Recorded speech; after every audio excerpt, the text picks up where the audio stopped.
سوال ہے کہ شرک کے کتنے اقسام ہیں اور ہم شرک سے کیسے بچیں؟ شرک کی دو قسمیں ہیں، شرک اکبر اور شرک اصغر۔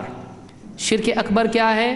اللہ کی ربوبیت میں، اس کی الوہیت میں اور اس کے اسماء و صفات میں کسی کو شریک کرنا، یعنی اللہ تعالیٰ رب ہے، ہم کو رزق دیتا ہے، زندگی موت دیتا ہے، اولاد دیتا ہے، برکت دیتا ہے، اب کسی اور سے چیز چاہنا، اس کو رب بنانا ہے۔ کہ کوئی آدمی کہے فلاں بزرگ ہم کو اولاد دیتے ہیں، فلاں بزرگ ہمارے رزق میں برکت دیتے ہیں، اس طرح سے ماننا، یہ چیز کیا ہے؟ یہ اس کو رب بنانا ہوا۔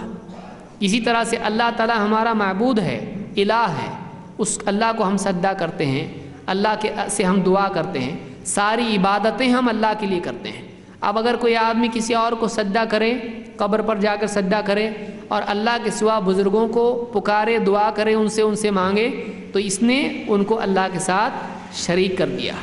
اسی طرح سے اللہ تعالیٰ کہیں سے بھی پکارو، اللہ تعالیٰ سنتا ہے، دعاؤں کو قبول کرتا ہے۔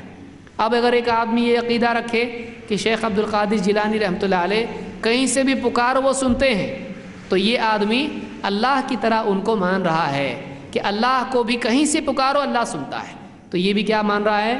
اللہ کے علاوہ شیخ عبد القادر جیلانی رحمۃ اللہ علیہ ان کو بھی کہیں سے پکارو یہ سنتے ہیں۔ تو یہ ساری چیزیں جو ہیں یہ توحید کے خلاف ہے، یہ اللہ کی صفات میں شرک ہے، یہ اللہ کی صفات میں شرک ہے۔ اولیاء اللہ کو ماننا چاہیے لیکن اولیاء سے مانگنا نہیں چاہیے۔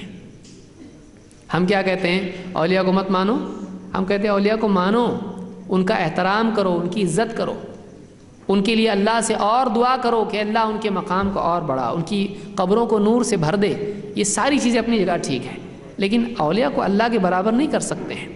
ویسے ہی جیسے بھائی کی، بڑے بھائی کی عزت کرنا چاہیے، لیکن بڑے بھائی کو کیا آدمی باپ کے برابر مان سکتا ہے؟ نہیں، ہر ایک کا مقام ہوتا ہے۔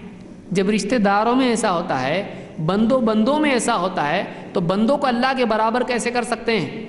بندوں کو اللہ کے برابر نہیں کر سکتے ہیں۔ تو بندے اللہ کے بندے ہیں، ان کی عزت کرنا چاہیے لیکن ان کو اللہ کے برابر نہیں کرنا چاہیے۔